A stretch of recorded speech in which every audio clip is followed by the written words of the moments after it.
Hunt the fire fox, and your wishes will come true.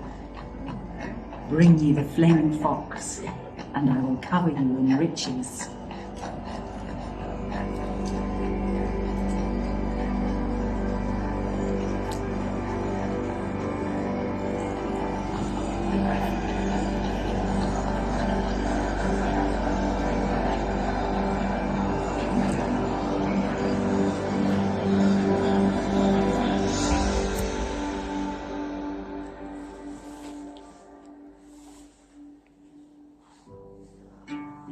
In northern Finnish folklore, a mythical animal exists, the fox of fire. It's the object of every hunter's secret dreams. Catching the flaming fox meant fulfilling one's goals in life. And anyone who could catch the fox of fire would become rich and famous. According to folklore, when an ordinary fox hair touched something, it sparked a light, but without heat. The belief is partly grounded in fact. Animal fur is able to hold some static electricity, which can create sparks in dry air. That's why the polar lights visible in northern skies were said to be created by the fox of fire. The sky lit up when the flaming fox's flanks touched trees or when his tail swept over the snow.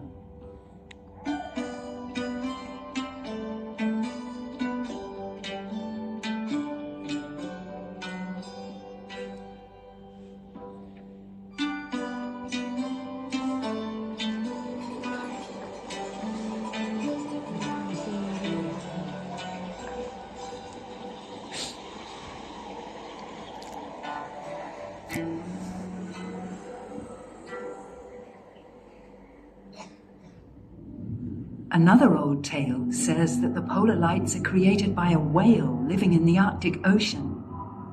Its hairy fur scales reflect the light of the sun back to the sky as flaming lights. In the Bible's Old Testament book of Job, there's a story of the mythical creature Leviathan that breathes fire into the skies.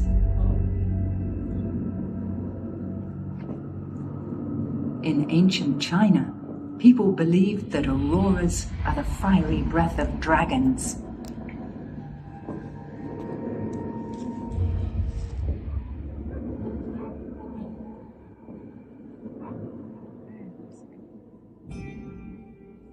The Finnish Kalevala, a collection of 19th century epic poetry, also describes the phenomenon of polar lights. They're said to be the gates of the north because they're shaped like arcs.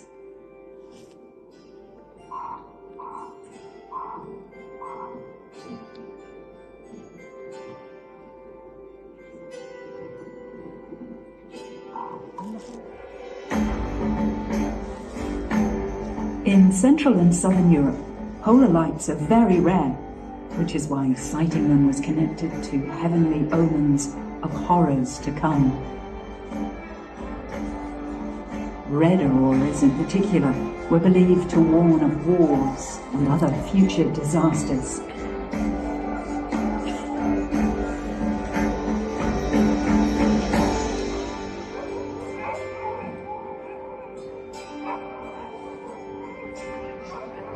Many old myths have been lost over the centuries. But the polar lights and the far north continue to arouse curiosity today.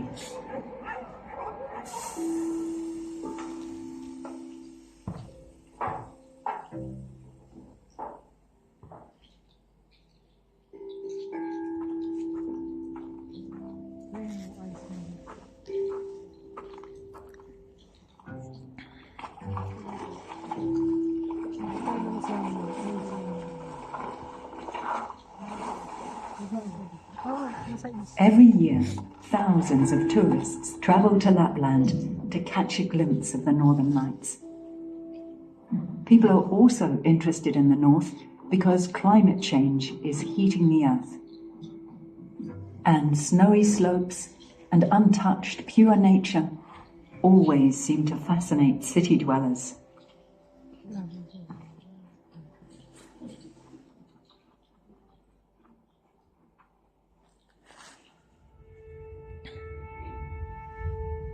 Polar lights are born from the sun, our closest star. The sun emits not only light, but also charged particles. Every hour, billions of tons of plasma burst out of it. These particles are called the solar wind.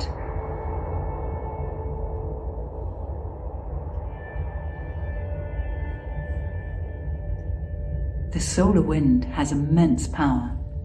It has shaped our solar system for billions of years.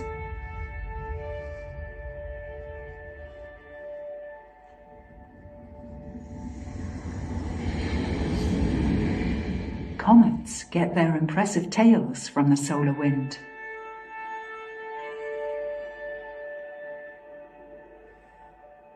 The planet Mars isn't protected by a magnetic field. That's because the solar wind has chipped away at the planet's atmosphere, robbing it of its ability to sustain life.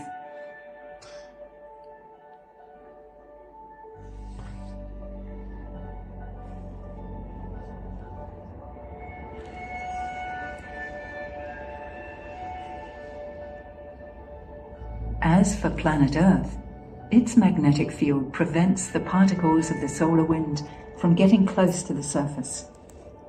But the solar wind shapes the magnetic field into the magnetosphere, a protective area around the planet.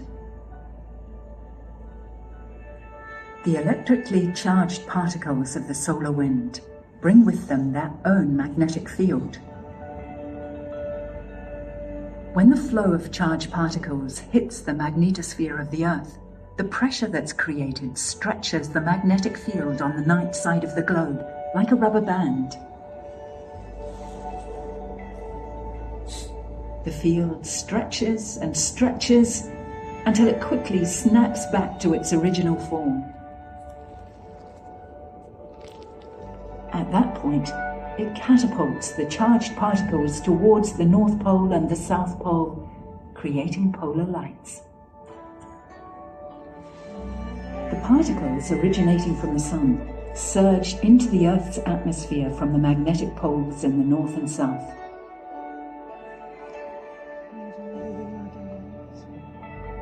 The areas around the poles are called aurora ovals. Polar lights occur on them all the time.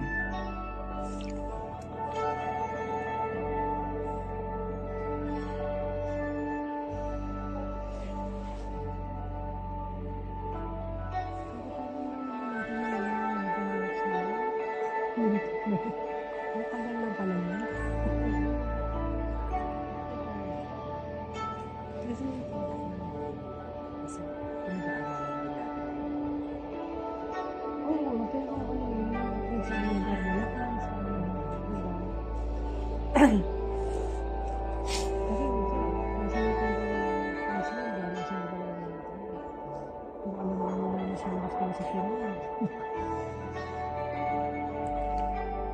In Finland, statistically speaking, most auroras occur in the northern part of the country, Lapland. Clouds and snowfall, as well as light from settlements and traffic, can hinder the sighting of polar lights.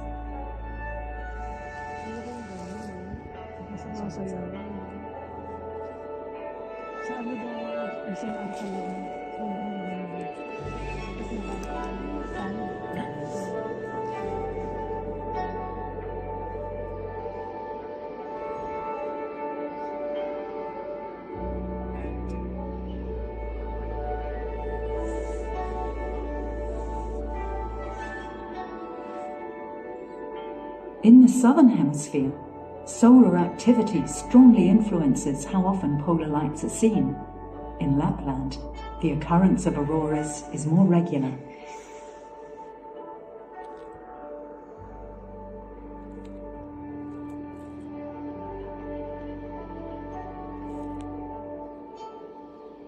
Here you can see the northern lights from August through to April, after which the increasing daylight conceals them from view.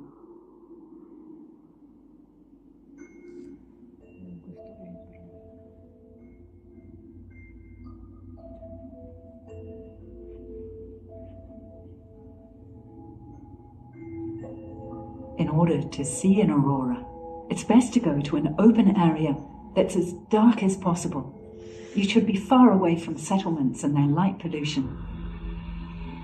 An ideal spot has good sight lines to the northern horizon. In Finland, a cold, clear night is a good time to sight polar lights. For the most impressive auroras, you might need a lot of patience and to dress warmly too.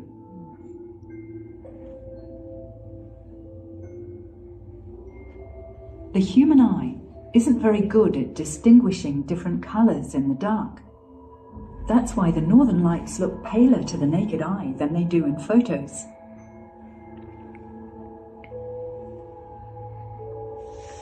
The weather doesn't influence the frequency of polar lights, but because they're formed very high up in the atmosphere, they can't be seen when it's overcast.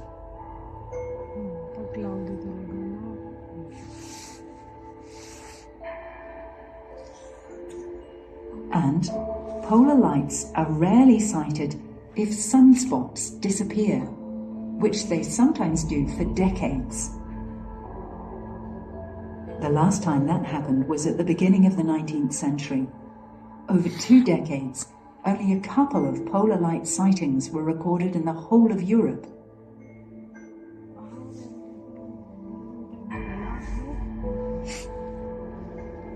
How the auroras look depends on where you sight them. The most common ones, above the horizon, are pale and look a bit like a glowing curtain.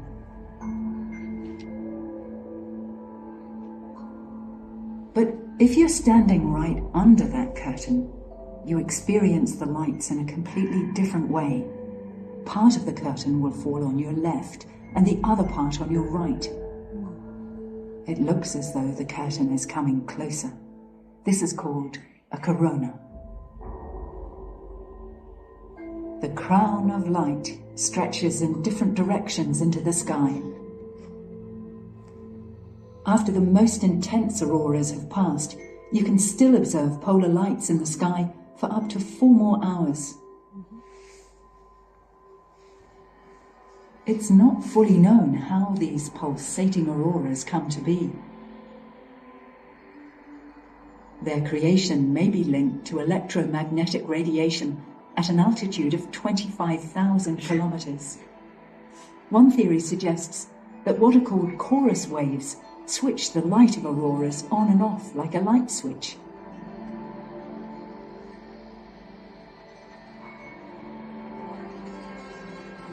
Sometimes people say that as they watch the polar lights, they can hear a humming or rattling sound. It's unlikely they're really coming from the auroras, which originated around 100 kilometers above the Earth's surface. From that altitude, sound takes several minutes to travel to the Earth, and researchers doubt sounds linked to the aurora's movements can be heard at all. One possibility is that the electromagnetic waves turn into sound waves in objects close to the viewer. These objects could even be a person's hair or clothes, or even some parts of the inner ear. The latest Finnish research indicates that these kinds of sounds can indeed occur during polar light sightings. Their causes, however, are not yet fully understood.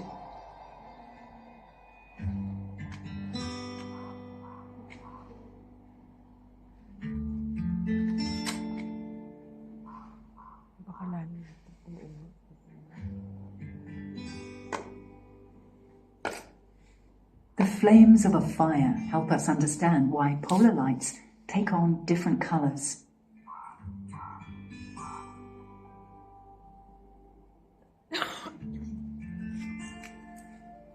The colors of flames are created in similar processes, depending on the material that's burning.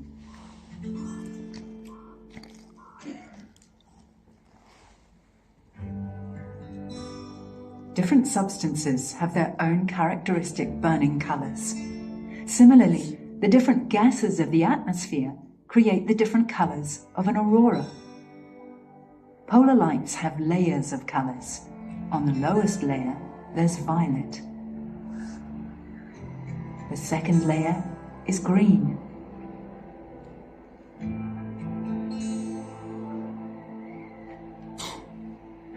And the highest layer is red.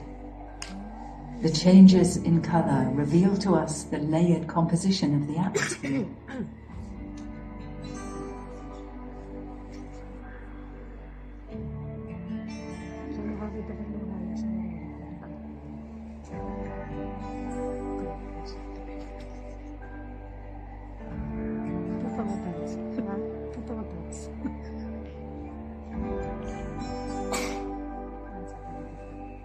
The light of the auroras is created by the collision of the particles from the solar wind with the gases of our atmosphere. The molecules of the gases are charged and, like burning chemicals, light up in different colors. Purple is created by charged nitrogen molecules.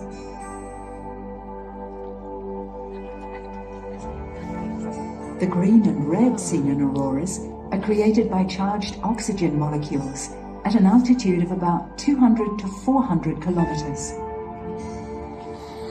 A sensitive camera lens can also detect the color blue, which is created by ionized nitrogen molecules.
Sunstorms create much more than just beautiful light spectacles. A magnetic storm can be so powerful that it disrupts electric and mobile networks. The term space weather is used to describe the changing conditions of the Earth's ionosphere and the solar system as well as the impact that could have on our daily lives. Changes in space weather mostly have to do with alterations in electric and magnetic fields.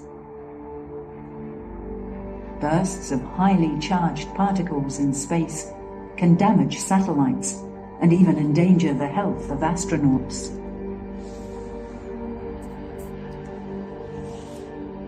Storms in the magnetic field also release bursts of particles into the atmosphere, where, for instance, they increase the amount of radiation plane passengers are exposed to, especially on flight routes over the poles.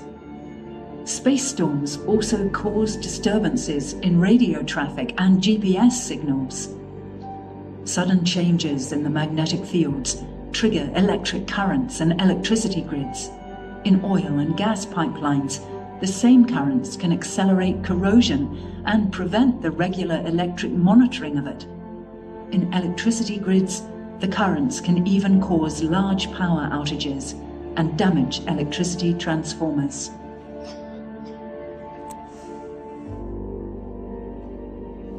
One strong burst like this occurred in 1859. Back then, what was called the Carrington storm broke nearly all the electrical devices. It was history's largest particle burst and created polar lights that were visible all over the globe, even over the Caribbean.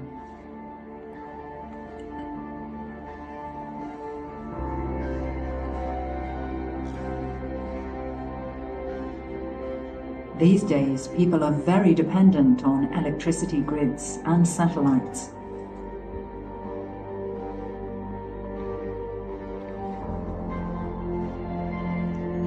A burst like this today could bring down the entire internet and cut all electricity. Our everyday life would come to a sudden stop.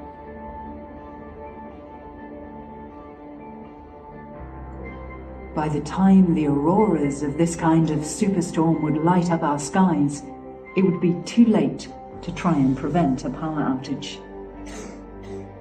The sun's activity is monitored around the clock to help us prepare for a magnetic storm. Once a particle burst has been sighted, around 6 to 8 hours remain before it hits the Earth. Electromagnetic bursts of such intensity are very rare. The most recent highly charged burst was in 2012, but fortunately it didn't travel in the direction of our planet.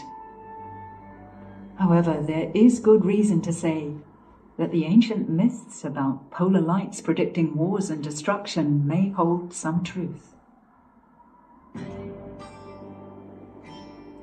The Northern Lights have captivated people's imaginations and fascinated researchers for hundreds of years. Science is on the brink of finding answers to many of the questions they pose. Polar lights await deep respect in us.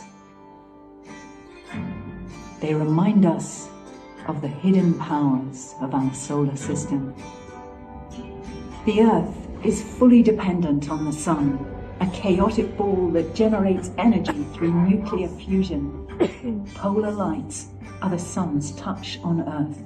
They directly connect us to our home star, and at the same time, auroras remind us of our insignificance in the vast beauty of the universe. Perhaps we'll never know everything about polar lights. It might be best to just admire them and let our imaginations run free. That way we might catch a glimpse of the flaming fox's tail.